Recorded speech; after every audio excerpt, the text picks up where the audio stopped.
Oh, ayan mga ka-bossing, ayan na. Ang diskarte pala nila dyan pag bumibili ng bakal, kinakating nila mga bossing. Ayan, ayan, nakarga na sa truck. Ayan yun, Cadburyang shop. Binibili nila yung mga bakal, bossing.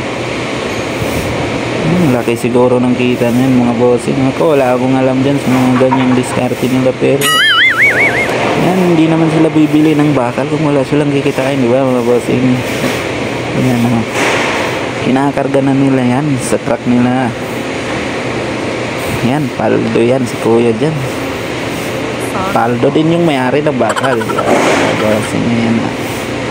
Yan, buo yan, tas pinagkakating nila yung mga bossing. Yan mga idala. Yan, nag-akot na nila.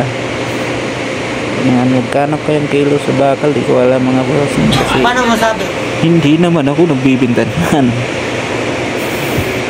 Paldo yan, may-ari yan, abutin din yan ng isa't tulinadang kalahati. Pag yan nagsama-sama yan, mabibigat yan hirap nga si kuya magbuhat yan mga bossing. Galing yan. Mimili sila ng metal, kaso pinipick up nila sa mga pabrika. Ayan, yan, gilingan yan pinagkating-kating lang bossing. So yun, paano kayong diskarte niyan nila, para hindi sila malugi pag bumibili?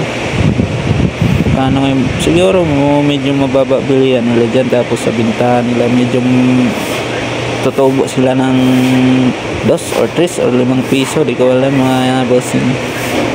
Hindi ko rin alam kung magkano yung bilihan sa ganyan, pero yan sila, alam nila paano diskarte dyan, namimili sila ng ganyan yan, paldo yan mga bossing, paldo din yung may-ari ng binibilihan nilang bakal. Ayun yan, hanggang tingin lang, wala tayong pambili. Paldo yan sila mga bossing dyan. Pagbinta nyan, tiba